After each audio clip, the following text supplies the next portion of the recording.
Ladies and gentlemen, you all have one thing in common. You're all being blackmailed. For some considerable time, all of you have been paying what you can afford, and in some cases more than you can afford, to someone who threatens to expose you. And none of you know who's blackmailing you, do you? Oh, please, I've never heard anything so ridiculous. I mean, nobody could blackmail me. My life is an open book. I've never done anything wrong. Anybody else wish to deny it?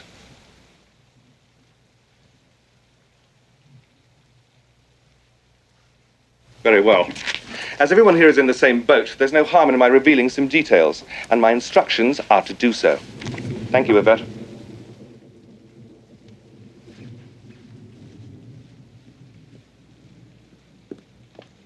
Don't you think you might spare us this humiliation? I'm sorry. Professor Plum, Who? you were once a professor of psychiatry, specializing in helping...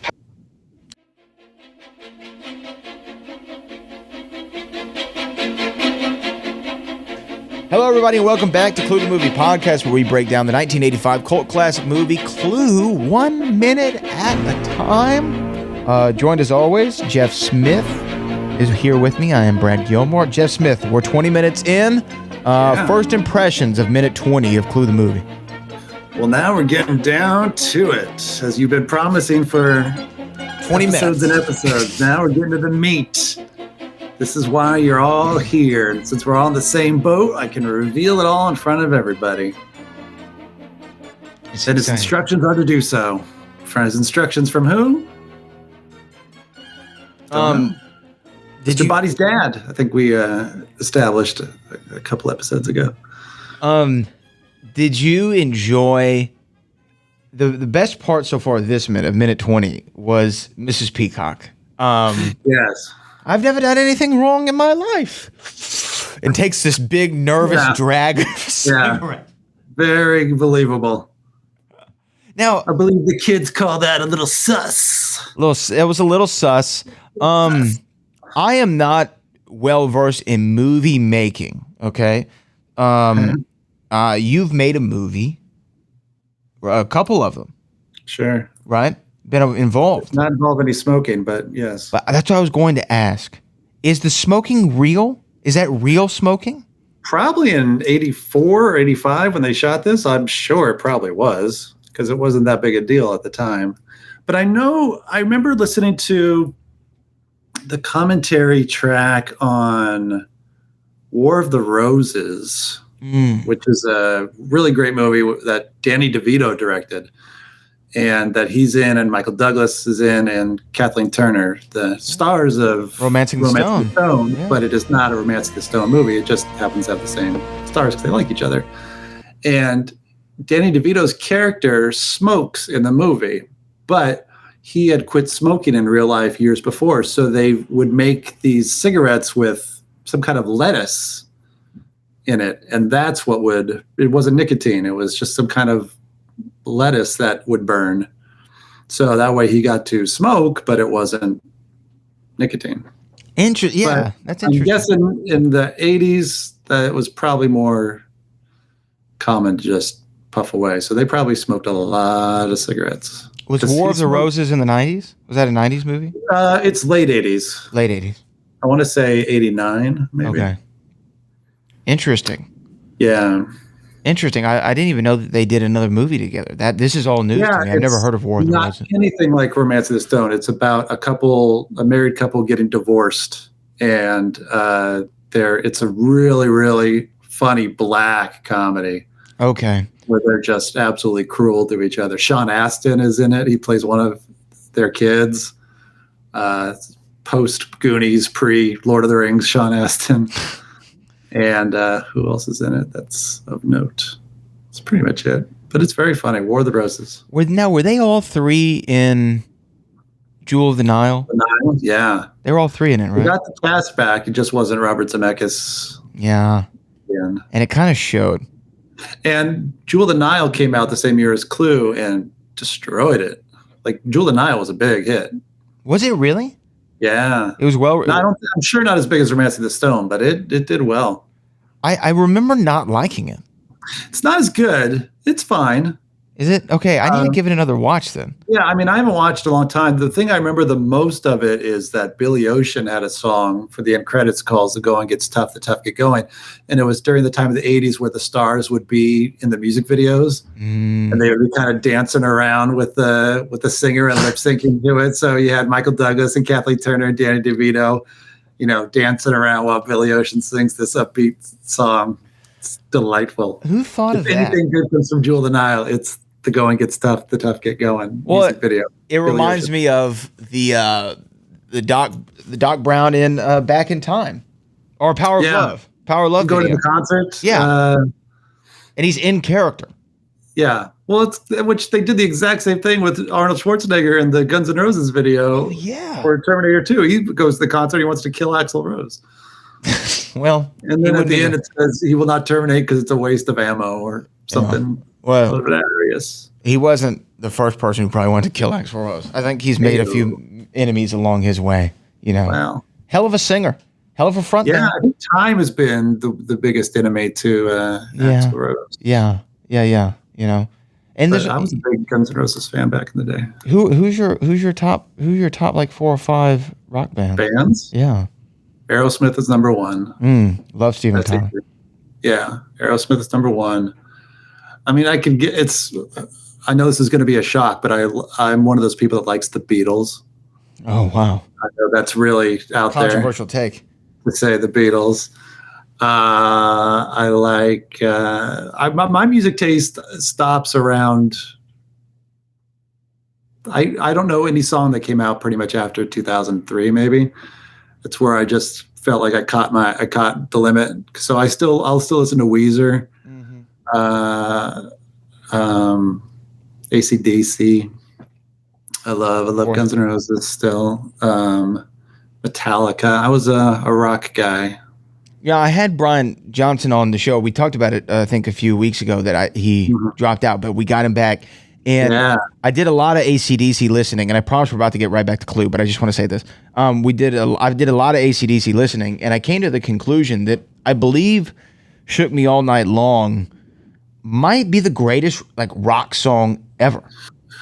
It's pretty great. I mean, the thing about AC/DC is they really have, I don't know how they get away with it, because if you really tear them apart, they've got 3 songs. You definitely know an AC/DC song when it starts. They all kind of sound very similar. It's all that and but yeah, You Shook Me. Well, that Back in Black album, there's nothing wrong with that album at all. It's great, and it's so crazy that they recorded that 5 months after Bon Scott died. Yeah, it has no business being that good. 5 months after they lost their frontman and found a new one. It's incredible. It's incredible. Okay, back to Clue the movie. In this one, Wadsworth's about to reveal everyone's blackmail. And he said, we're all together. We talked about the great cigarette drag of Mrs. Peacock, which is how we got onto our tangent. Because everyone's cigarette smoking. Everyone's smoking a pipe or smoking a cigarette. Some have a long cigarette. I think Miss Scarlett has a long cigarette, I believe, or a little cigarette holder. Kind of Cruella de Vil kind of. Or does she? It seems like she should, but maybe she doesn't. But she's always smoking. Colonel Mustard, actually, she offers him a cigarette, and he says, no, thank you. So we don't see him smoke. Yeah. She actually's not holding the long cigarette, but I feel like she was. But she's not. She's just holding it far out. Yeah. It's really far out. So it's freshly lit. So it's nice in length. We're about to hear Professor Plum's blackmail. Now, we can go into it, I think, even though it hasn't been revealed yet. He's halfway through the revelation. Yeah, we're in the middle of his discharge, or however you want to put it, how he does not practice anymore. So he was a practitioner of psychological medicine, right? Yeah. He was a psychiatrist, and then he lost his licensure because he had relations with a young woman. Young female patient, or maybe more than one, but we know of one for sure. This kind of confirms the suspicions that we've had about Professor Plum, and if you're watching this through a new observer's eyes, you would kind of come to this determination that he was, of course, a little bit on the pervy side, I guess. A little on the pervy, yeah. He's aggressive for sure. I don't know how else to put it. Yeah, he's just he's confident. I'll give him that. He tries without fear of rejection, I guess, and I guess it's got to work sometimes. Well, I think Wayne Gretzky said you miss 100% of the shots you don't take, right? Yeah. I guess that's his motto in some sick, perverse way. As far as the pervy Wayne Gretzky. Yeah, that Professor Plum, a.k.a. pervy Wayne Gretzky. That's him.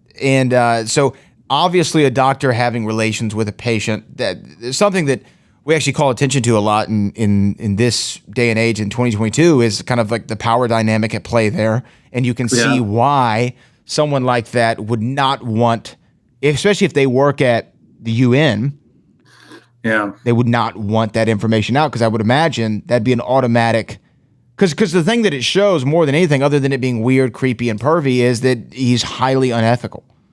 Yeah, it's true. Yeah, well, I mean, I think we've talked about this from the very beginning, and even the very first podcast we did. Professor Plum is the worst. Oh yes, of all the bad guys. Although I don't think he didn't kill anybody, so maybe that's still pretty bad. I don't know. It depends on what lens you want to look through. I guess Mrs. White is the worst because she actually killed a few people. Yeah, but maybe it's like Chicago, and they all had it coming. Yeah, for the death. Yeah, who knows? Mrs. White. Yeah, maybe. Who knows? Yeah, they're pretty bad. And then, Miss Scarlet just has her little business. That's not so bad. And Colonel Mustard was just a patron of the war business. Profiteer. Oh, well, he's a war profiteer. But a lot of our men could have died because their radios weren't working. Yeah, it's true. And then we're way ahead now. Now we are way ahead. So let's go back to Plum. 2 years in the future now. Let's go to Plum. Professor Plum. Chris Lloyd plays it. But you just sent me the lovely clip from your interview with him on the Back to the Future podcast, where you do mention Clue, and he just says he loves the cast. He's a big fan of the cast. We'll actually put that clip with this episode so people can finally hear it. It'll be at the tail end of the show. Listen, it makes me, as much as I would have loved to have had him in the Clue documentary, the clip that you will hear that Brad got is probably all I would have gotten from him too. So we also have to think the movie happened so long ago. I mean, sure, it was the same year as Back to the Future, but Back to the Future had subsequent sequels. They've been written about by some people. There's been documentaries about them. It's one of the most celebrated movies of all time. Clue isn't one of the most celebrated movies of all time, but it has risen to a different level than its initial release. So you have to imagine. I get it. I mean, they were going off to England to go watch Back to the Future with Princess Diana. So, and Clue was in the mall theater for a week and a half, maybe. So I get it why he's still dressing up as Doc Brown to this day. And imagine how many things he's done since then. Yeah. I mean, probably hundreds of credits. He'll be Doc Brown forever. And that's not a bad thing. I mean, he's what I would have loved to have talked to him about. And I'm always interested in this with people that are still around, but that character is going to be a part of movies and people's movie conscious forever. Mm-hmm. It's iconic. He will always be, that will outlive him and generations. There will always be people that know who Doc Brown is, who know what Great Scott is. And that's got to be a weird feeling to know you've done something, like when you've done an acting job 30 plus years ago for a couple months and did other things that could have been just as successful. Clue could easily have been the one and not Back to the Future. And then he'd be dressing up like Professor Plum now. But just how weird that must feel to be an icon in that way. I know. Is it too much for a human to handle? Like, I don't know how I would. I think that you probably have to have that in your subconscious and not really focus on that. You know what I mean? Like have it on the back burner and really think about just the work that you did on it. And because it's a weird thing, and for somebody to say what you do, because I'm sure you've seen it with stuff with Clue and the documentary, and I've seen it sometimes with the radio shows. People are like, oh man, thank you for this. It helps me, get through the day, or man, this made me forget about my problems for an hour and a half. And if you focus in on that, it's such a heavy thing to think about. Well, it gives you a lot of responsibility all of a sudden. That I think it's best to ignore it. Yeah, do you know what I mean? Be aware of it, but ignore it. Because if you just always are thinking about this with great power comes great responsibility that you have, it could drive you crazy. I don't think you would do anything because you would be too worried that you weren't living up to, like, the next thing isn't going to be Doc Brown, and he said himself he does everything. So I guess he's gotten over it, but he'll always have Doc Brown to go to. But I mean, when I was interviewing Michael Kaplan, who did the costumes for Clue, he did the costumes for the new the Disney Star Wars trilogy. And in the same way, I was asking him, I said, Halloween was coming. I said, you know how many kids I see dressed up as Rey or Kylo Ren for Halloween? And you did that. That's your design. And everywhere around the world, people are dressing up in something based on what you did. Isn't that weird? It's kind of like I was in just I was going to Six Flags in New England in October and driving through just kind of nothing little towns to get there. And there's a big billboard for Hocus Pocus 2. And there's Bette Midler and Kathy DeJimmy and Sarah Jessica Parker staring down at us. I thought, that's weird. I guarantee Bette Midler's never been here. But her picture is right here facing the world. And I don't know why. It's kind of like weird stoner thinking, I guess, but I don't do that. But it's just like, that's so weird that her image is here and everybody knows who she is, but she's never been here. She probably never will be here. But there she is. And it's also strange when you see someone, and we talked a little bit about this, I think, on the last minute. Not only when you talk to somebody that you've gotten, with someone that you appreciate their work or have some sort of notoriety, it's very weird when you meet them, right? Or when you walk into a room, you're like, oh, wow, that's such and such. That's like, for instance, I remember it was like 2015 going backstage at a WWE show and just being in the hallway of one, and I'm on my phone, and then I look up, and it's Vince McMahon walking by me, and I'm like, "Oh wow, that's Vince McMahon." The first thing I thought was, he's a little shorter than I thought he'd be. He's a little short, and I'm not the tallest guy in the world, but I'm like 6 feet tall, and Vince was, I guess, about maybe 5'10" or something like that, and I was surprised by that. And but you're like, wow, that's a real person. Even though you always know that they're a real person, but you're seeing them, and you're like, wow, it's trippy, right? Yeah, and it's somebody that you feel like you know so well, and they have no idea who you are. Right. And did you feel like that? I should go say hi to them. That's. I grew up with Vince McMahon sitting next to Jesse the Body Ventura and Bruno Sammartino, Gorilla Monsoon, doing the commentary. So I know him very well. Did you know who I am? Did you have that feeling when you walked in to some of or when the Clue cast walked in to some of these interviews? No, because I went in all business as far as I have to get this done. So I kind of went in with a list. And so, in fact, I kind of regret it because I don't think I got to enjoy it as much. So some of it is kind of a blur. When I met them, I thought, boy, I wish I had said something else. I wish I had said something about Spinal Tap to Michael McKean, or I wish I had said, something about some of the other things or just remember what we talked about when I was just setting up. But it was so like, I've got to get these questions out and make sure the camera's rolling and we can hear them and all that. I was super focused on that. So that's why some of the interviews are a blur. And when I watch them back, I go, oh my gosh, I don't even remember his answer for that or asking that. Are we ever going to get the full length interviews released?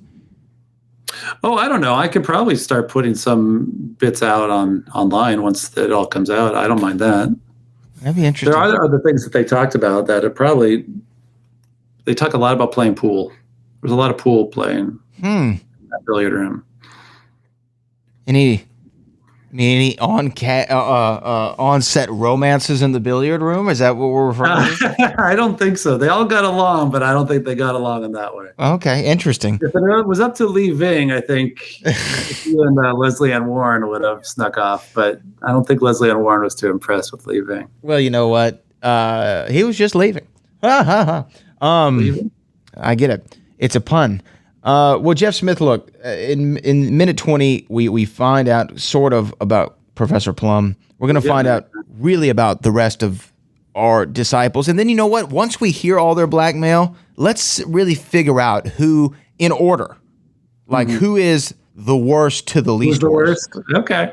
I think that would be fun to do. What scale are we judging that on? Yeah, okay. Yeah, we'll have to establish that in minute 21 of like really how we're going to judge who the worst is and the least worst is out of our game piece characters. Okay. Are you down for that? Yeah. I know you're already ahead. You're ahead like you always are. I already know who's the least. That's easy. Oh yeah, I think we probably have the same least. I think we probably have the same least.